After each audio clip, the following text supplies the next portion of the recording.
10 kilo की कम की है बोरी, ये दोबारा आ गए 24 में तो समझ लेना और 5 किलो बाहर निकाल देंगे। इन्होंने एम्बुलेंस खराब कर दी, 100 नंबर खराब कर दी इन्होंने पुलिस की व्यवस्था। एम्बुलेंस अगर किसी ने सेवा शुरू की थी तो बिना भेदभाव के गांव में गरीबों की मदद करने के लिए एम्बुलेंस जा रही थी। एम्बुलेंस जल्दी पहुंच जाती थी, आप फोन मिलाते थे एम्बुलेंस पहुंचती थी। अपनी माताओं बहनों के लिए अलग से एम्बुलेंस चलाई थी, गर्भवती माताएं बहनों के लिए अलग से एम्बुलेंस थी और फ्री थी उनको अस्पताल ले जाने तक, अस्पताल से वापस घर पहुंचाने तक के लिए। लेकिन सरकार ने व्यवस्थाएं खराब की हैं। जो एम्बुलेंस जल्दी पहुंच जाती थी, आज फोन मिलाओ तो बताओ कितने देर में आती है आपके पास एम्बुलेंस। और अगर एम्बुलेंस आ भी गई तो बताओ जिला अस्पताल में आपको क्या इलाज मिल रहा है? न दवाई है, न इलाज है, न डॉक्टर है। तो गरीब आखिरकार प्राइवेट में दिखा रहा है, प्राइवेट में जाकर के इलाज करा रहा है, कोई उधार लेकर के, कोई जमीन बेच करके।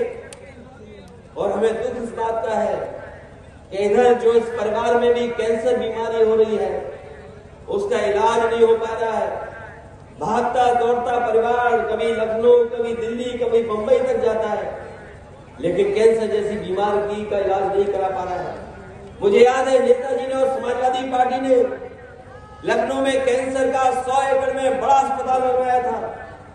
और वो अस्पताल कैंसर इंस्टीट्यूट इसलिए बन रहा था कि अगर गरीब परिवार के किसी सदस्य को कोई गंभीर बीमारी हो जाएगी तो उस अस्पताल में उसका पूरा का पूरा इलाज होगा और एक भी पैसा किसी भी गरीब से नहीं लगेगा, पूरा का पूरा पैसा सरकार देगी। ये इंतजाम समाजवादी लोग कर रहे थे। अभी मैं बगल से आ रहा था, एक भी हमें ट्रैफिक का कोई सिपाही नहीं दिखा, लेकिन भारतीय जनता पार्टी ने जो नई भर्ती की है सांड वाली ट्रैफिक के लिए, हर सड़क पे दिखाई दे रहा है। ये पहली बार हो रहा है कि किसान को अपने खेतों की रखवाली के लिए तार लगाना पड़ रहा था, और जब तार दूसरा लगाया तो सरकार का निर्देश आ गया कि ये इस तार से जानवर की जान जा रही है, तार आप नहीं लगा पाओगे।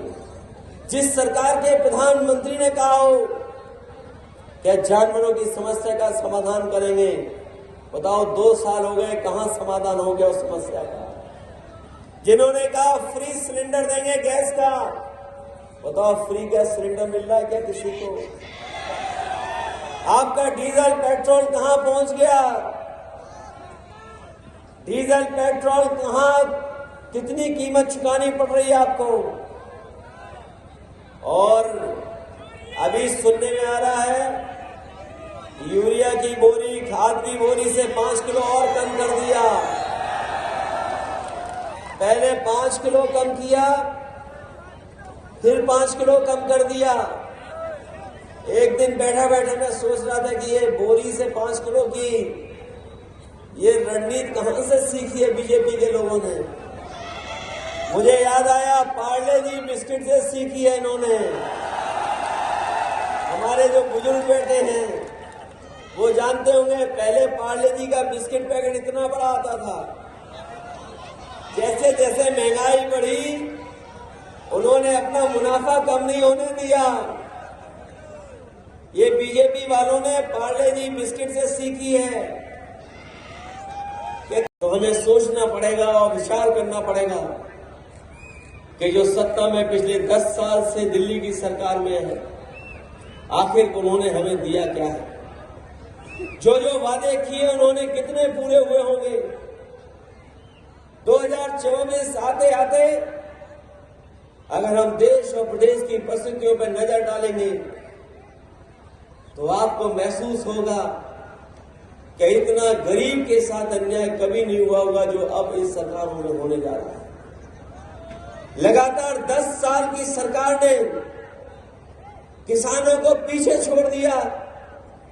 जो लोग विश्व गुरु बनाने का सपना देख रहे हैं, जो लोग ये संकल्प दिला रहे हैं कि हम विकसित भारत बना देंगे, सोचिए अगर हम आंकड़ों में देखें तो बताओ हमारे किसान भाई यहाँ बैठे हैं, गरीब हैं, गांव से जुड़े लोग हैं, क्या किसी की भी आय दोगुनी होगी। और याद रखना कि हमारा देश विश्व गुरु तभी बनेगा जब हमारा किसान खुशहाल होगा।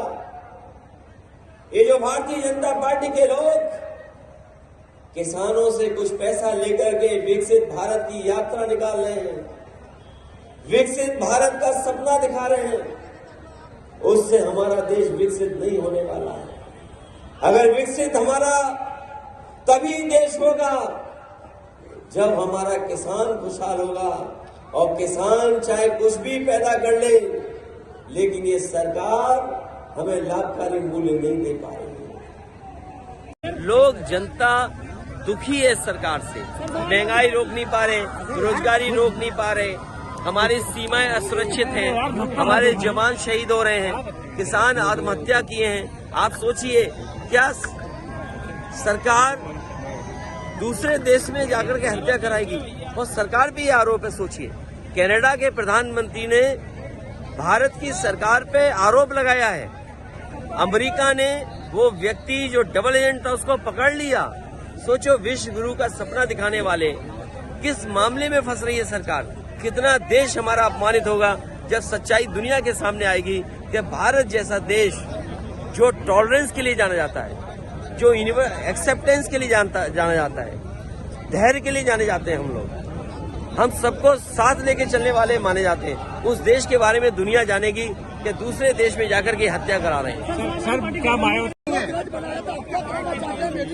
क्या कहेंगे? मायावती को क्या संदेश देना चाहेंगे? देखिए, समाजवादियों की कोशिश रही कि सभी दलों को जोड़ने का प्रयास हो, और इधर अखबारों और टीवी के माध्यम से तरह तरह के रूमर भी उड़े। हमारी कोशिश लगातार रहेगी कि इंडिया गठबंधन कैसे मजबूत हो, इंडिया गठबंधन में कैसे और दल जुड़े। जहां तक आप बहुजन समाज पार्टी के बारे में कह रहे हैं, समाजवादियों ने तो सम्मान देने का काम किया है, और हमेशा सम्मान कैसे बढ़े उसका भी कभी आपने देखा होगा। मुझे तो वो समय याद है जब समाजवादियों ने संकल्प लिया था कि देश की प्रधानमंत्री उस वर्ग से हो जिन्होंने समाज के तमाम बुराइयों का सामना किया है हजारों साल। और याद कीजिए, समाजवादी पार्टी तो प्रधानमंत्री बनाने के लिए सपना देख रही थी, और उसमें काम भी किया हम लोगों ने। तो समाजवादी लोग देश के प्रधानमंत्री तक पहुंचाने के लिए, लेकिन ये जो भाषा आई है, जब मैंने ये कहा कि हम लोग सम्मान देंगे और सम्मान देना चाहिए, क्योंकि जब पीडीए की बात हम करें, पीडीए में हमारे दलित भाई भी हैं, आदि आबादी भी है, और जब आदि आबादी को सम्मान की बात कहें तो वो इस तरह रंग बदलने की बात कह रही हैं। वो इसलिए कह रही होंगी, शायद उन पर दबाव कहीं से है, दबाव की वजह से ऐसी बात कह रही होंगी।